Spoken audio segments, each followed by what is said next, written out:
بسم اللہ الرحمن الرحیم. محترم افتخار عارف صاحب, محترمہ مصباح رشید صاحبہ, شفیق انجم صاحب, ڈاکٹر ظفر صاحب اور ہماری روبینہ شہناز صاحبہ, اور تو نہیں کوئی رہ گیا, ظفر صاحب, اور سامعین. میرا خیال ہے کہ میں پہلی بار یہاں بیٹھا ہوں. اتنے عرصے سے میں اسلام آباد میں رہ رہا ہوں, تقریبات میں بہت کم جاتا ہوں, لیکن یہ موضوع ایسا تھا کہ اور میرا گلا بھی خراب ہے, لیکن میں نے سوچا کہ اس میں ضرور جانا چاہیے کہ بہت ہی اہم ایک پروجیکٹ پہ کام کیا ہے ہمارے دونوں کالجز نے. زبان کے حوالے سے چونکہ یہ میرا میدان رہا ہے, اس کا میں طالب علم رہا ہوں اور اب بھی ہوں.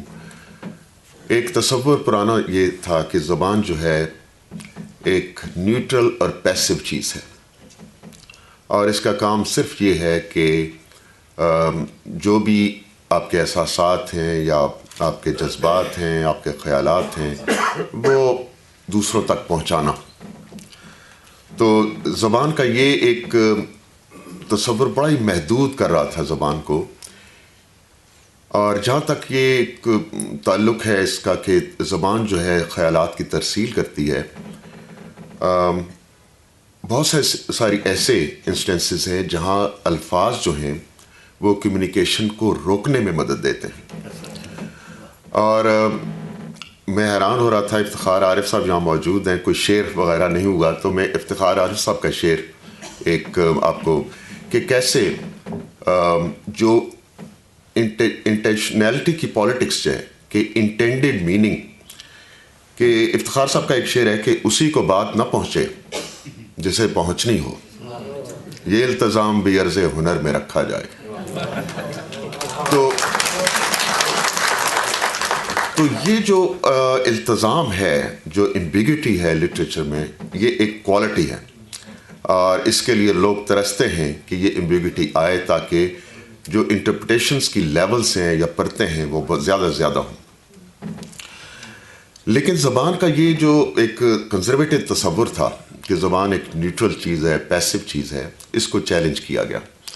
اور ایک ایسی تحقیق ہمارے سامنے آئی جو دو استاد اور شاگرد تھے, سیپر اینڈ وارف, انہوں نے کی, اور اس کا نتیجہ انہوں نے یہ نکالا کہ یہ جو کائنات ہے اس کی جتنی پرسیپشن ہے وہ ہمارے مائنڈز کرتے ہیں, اور ہمارے مائنڈز جو ہیں they are controlled by the language we speak. تو اس کا مطلب یہ ہے کہ زبان کوئی اتنی معصوم چیز نہیں ہے, اتنی کوئی چھوٹی چیز نہیں ہے, بلکہ زبان صرف کمیونیکیشن نہیں کرتی, بلکہ زبان جو ہے وہ سوشل ریالٹیز کو کنسٹرکٹ کرتی ہے. اور اس کا ایک اور اہم جو آبجیکٹو ہے وہ یہ ہے کہ نہ صرف کنسٹرکشن میں یہ انوالو ہوتی ہے ریالٹیز کے, بلکہ پرپیچویشن جو ہے ایک پیریڈ سے دوسرے پیریڈ تک, ایک دور سے دوسرے دور تک جو اسٹیریوٹائپس ہیں, آئیڈیاز ہیں, وہ منتقل ہوتے ہیں زبان کے حوالے سے, چاہے وہ ریٹن ہو یا وربل ہو. زبان کا ایک اور جو رخ ہے وہ ہے ایک سب سے بڑا آئیڈینٹی مارکر ہے, یہ شناخت کا سب سے اہم ذریعہ ہے, چاہے وہ انفرادی سطح پہ ہو, چاہے وہ نیشنل قومی سطح پہ ہو, اور ہم سارے اس کے بارے میں بہت زیادہ سینسٹیو ہوتے ہیں. اور پاکستان کی ہسٹری اگر آپ دیکھیں تو جو 47 کے وقت ایک نیشنل لینگویج کا اردو کا ہوا اور اس کی وجوہات تھیں, اور پھر ایک بنگالی زبان کے حق میں ایک جو موومنٹ چلی, اور اس کے بعد اس کا جو انجام ہوا, جس کا مطلب ہے کہ لوگ بڑے سینسٹیو ہوتے ہیں زبان کے حوالے سے. تو زبان کو ہم صرف محدود کر کے نہ دیکھیں, بلکہ یوں دیکھیں کہ زبان ایک ہائیلی پولیٹیکل فینومینن ہے. یہ ایک پیسو اور نیوٹرل فینومینن نہیں ہے جس کا ڈائریکٹ تعلق پاور اور پالیٹکس کے ساتھ ہے. اور وہ اس طرح ہے کہ دوسروں کو کنٹرول کرنے کے جو دو معروف طریقے ہیں, جس کے بارے میں اٹیلین جو تھنکر تھا گرامچی, اس نے دو اپروچز کا ذکر کیا اپنی کتاب پریزن نوٹ بک میں, کہ ہیجمنی کیسے کنٹرول کیسے کیا جاتا ہے. اور اس میں ایک طریقہ تھا پولیٹیکل سوسائٹی کے ذریعے اور دوسرا تھا سول سوسائٹی کے ذریعے. پولیٹیکل سوسائٹی جو ہے وہ کوئرژن کا یا فورس کا استعمال کرتی ہے، جبکہ سول سوسائٹی جو ہے وہ لٹریچر، کلچر، لینگویج اس کا استعمال کرتی ہے. اور گرامچی کے نزدیک یہ جو دوسری اپروچ ہے، جو جسے ہم ڈسکرسو اپروچ بھی کہہ سکتے ہیں، ڈسکورس کی اپروچ، یہ زیادہ افیکٹو ہوتی ہے، کیونکہ کوئرژن سے آپ باڈی کو کنٹرول کرتے ہیں اور ڈسکرسو اپروچ سے آپ مائنڈس کو کنٹرول کرتے ہیں. اور یہ وہ ایبلٹی ہے جس سے آپ دوسروں کو وہ دکھا سکتے ہیں جو آپ چاہتے ہیں وہ دیکھیں. دوسروں کو آپ میں یہ ایبلٹی ہوتی ہے کہ آپ دوسروں کو وہ چیز سوچنے پہ مجبور کریں جو آپ چاہتے ہیں وہ سوچیں. تو یوں زبان جو ہے اس کا ایک بڑا براہ راست تعلق طاقت کے ساتھ ہے. اب جو ایک زبان کے بارے میں جو بات کرتے ہیں تو میں اس زبان کو یوں دیکھتا ہوں کہ ایک لیونگ فینومینن ہے. یوں سمجھیں کہ ایک درخت ہے جس کے کچھ پتے پرانے ہو کے گر جاتے ہیں، کچھ نئے پتے نکلتے ہیں، کچھ پتے اپنا رنگ بدلتے ہیں. جس طرح لفظ ہوتے ہیں کچھ متروک ہو جاتے ہیں، کچھ کے معنی بدل جاتے ہیں اور کچھ نئے الفاظ جنم لیتے ہیں. تو جس طرح ایک لیونگ فینومینن ہے اور ہر لیونگ فینومینن کو میں ایک چیز ڈیتھ بھی ہوتی ہے، تو اسی طرح زبانوں میں بھی ایک لینگویج ڈیتھ کا فینومینن ہے کہ کچھ زبانیں ایسی ہوتی ہیں جو آہستہ آہستہ آہستہ ان کے بولنے والا کوئی بھی باقی نہیں رہتا.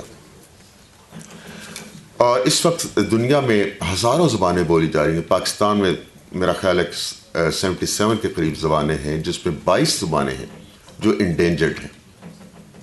خطرہ ہے کہ وہ آہستہ آہستہ کر کے وہ مر نہ جائیں. اور جب ایک زبان مرتی ہے تو الفاظ نہیں مرتے بلکہ پورا ایک ویو پوائنٹ جو ہے زندگی کے بارے میں وہ مر جاتا ہے. اور ایک زبان کو زندہ رکھنے کے لیے جو چیزیں ہمیں درکار میں، اس میں سب سے اہم چیز ہے ڈاکومنٹیشن. اور یہاں کردار آتا ہے آپ کی لغت کا یا ڈکشنریز کا کہ کیسے ہم ڈاکومنٹ کریں وہ چیزیں، وہ الفاظ جو آج سے ہو سکتا ہے کہ کچھ عرصے بعد اپنے مفہوم سے بالکل وہ جدا ہو جائیں، لیکن یہ وہ ڈاکومنٹیشن ہے جو وائٹیلٹی دیتی ہے کسی بھی زبان کو. جب میں گورڈن کالج میں پڑھ رہا تھا، ایم اے انگلش کر رہا تھا، تو ہمارے استاد آفتاب اقبال شمیم صاحب وہ پتہ چلا کہ وہ جا رہے ہیں، کہیں جا رہے ہیں، اور وہ جا رہے تھے چین اور پیکنگ یونیورسٹی میں. یہ بات ہے لیٹ 70s کی. تب ہمیں پتہ چلا کہ یہ چینی زبان وہاں پہ اردو زبان وہاں پہ سکھانے جا رہے ہیں. اور میرا خیال ہے کہ اب تک اس وقت سے لے کر اب تک اس کے ثمرات وہاں نظر آ رہے ہیں. جب زبان کی ہم بات کرتے ہیں تو ایک زبان سیکھنے سے ایک تو بڑا براہ راست جو ایک فائدہ ہے وہ ہے جاب کا، روزگار کا. دوسرا ہے کہ تعلیم اس زبان میں ہم حاصل کر سکتے ہیں. اور تیسرا ہے کہ ایک اس زبان کے کلچر سے ہماری آشنائی ہوتی ہے. اب ہم دیکھتے ہیں کہ یہ جو سینیریو بدل رہا ہے، سی پیک آ رہا ہے جس میں کاشغر سے لے کر قندھار تک، اس میں زونز بن رہے ہیں جو economic zone, special economic zones انہیں کہتے ہیں ہم، جس کے نتیجے میں ہزاروں جو ملازمتیں ہیں وہ پیدا ہوں گی. اور ظاہر ہے کہ ان ملازمتوں کو حاصل کرنے کے لیے اور ملازمت حاصل کرنے کے بعد اس میں پرفارم کرنے کے لیے زبان بڑا اہم کردار ادا کرے گی. اور اس میں چائنیز کو اردو سیکھنی ہوگی اور اردو سپیکنگ کو چائنیز بھی سیکھنی ہوگی. تو اس حوالے سے شفیق صاحب نے اور ظفر صاحب نے جو یہ کام کیا ہے یہ بہت ہی اہم ہے اس تناظر میں کہ سی پیک ہے. اور میں سمجھتا ہوں کہ یہ ڈکشنری اور اس نوع کی چیزیں ایک لنگوسٹک رسپانس ہے سی پیک انیشیٹو کے لیے. ایک اور جتنا ہمیں کام کرنا چاہیے کہ اتنا میسو اسکیل پہ یہ سی پیک ہے, ہمیں ابھی سے تیاری کرنی چاہیے, اور میرے خیال میں اس تیاری کا یہ ایک لسانی اظہار ہے. اور میں مبارکباد دینا چاہتا ہوں دونوں شفیق صاحب کو بھی, ظفر صاحب کو بھی, چائنیز ڈپارٹمنٹ, اور خاص طور پہ ڈاکٹر مصباح رشید کو. انہوں نے بہت کام کیا. اور اکثر یہ ہوتا ہے کہ ہم بالکل آخر میں جا کے کام کرتے ہیں, لیکن یہ بڑا ٹائملی کام ہوا ہے. اور آخر میں بڑی دلچسپ ایک چیز مجھے نظر آئی کہ اس ڈکشنری کا پہلا لفظ جب میں نے دیکھا تو وہ تھا اب, اور آخری لفظ تھا یہاں. تو اس کا مطلب یہ ہے کہ یہ ٹائم ہے, یہ وقت ہے اب, now and here we have to start. Thank you.